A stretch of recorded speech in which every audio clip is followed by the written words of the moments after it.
As a big fan of racing video games myself and the team, we love to review them also. And you can find it on the channel with reviews of like Forza or Formula 1. But today's game is something that we played in 2018 as a different game. And now in year 2022 it released a new part that is much more well made. If you don't know what we're talking about but you see it on the screen, we're talking about the Dakar Desert Rally. It was released a few days ago. And believe me, you're gonna be interested in that, if you sometimes, maybe once in a life at least, watch the Dakar Racing Rally. So before we dive really deep into the world of Saudi Arabia driving, I would like to ask you, if you're not subscribed to our channel, please do that, because it really helps us a lot. So now, let's start.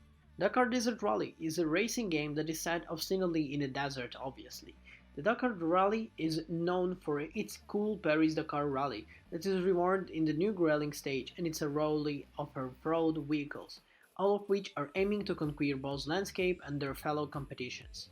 Dakar Racing Rally aims to recreate every aspect of the experience, but it also wants to encourage that skew between the accessibility and more hardcore simulation.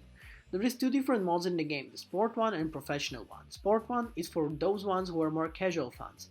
It's welcoming the enhancements including the clear waypoints marker, reduced damage, and less challenging components. It is great at starting point, whether you're a newcomer or not, lending to a more laid-back vibe at an event that is less challenging components with. There is time for where you play in a sports mode that feels closer like a Forza Horizon maybe, or maybe even closer to the Dirt series that you might expect, and thanks to the game pace mode dramatic, you're likely to find yourself thrown into.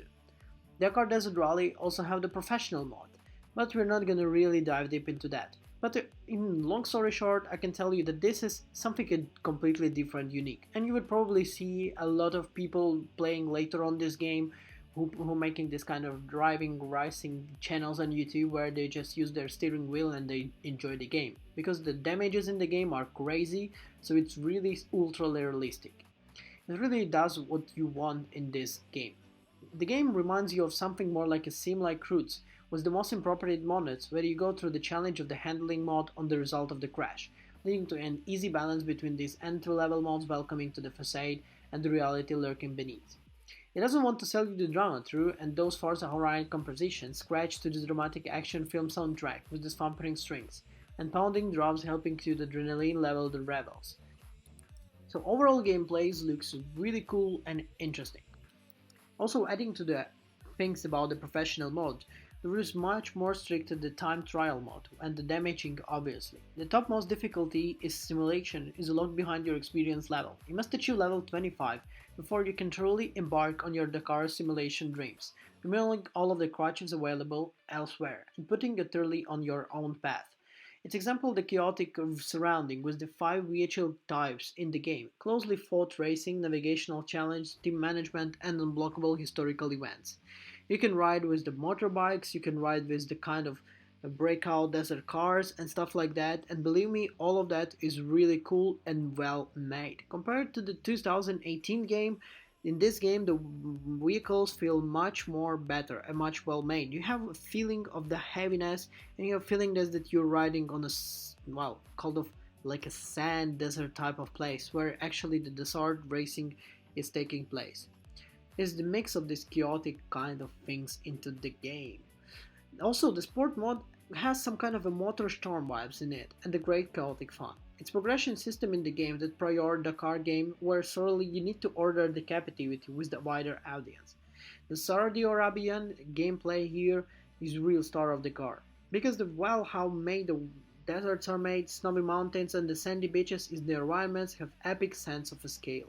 This is adorably ambitious of the game, with over the 130 stages with almost 2,200 kilometers according to the developers. Cyberportal claims that Desert Dakar Rally is the biggest rally racing game ever. Well, we didn't have to experience it on our own fully yet, but we think that it might be real, because the game map and the amount of the things that you can find in the game is quite cool, and the fact that you can ride anywhere is actually also cool.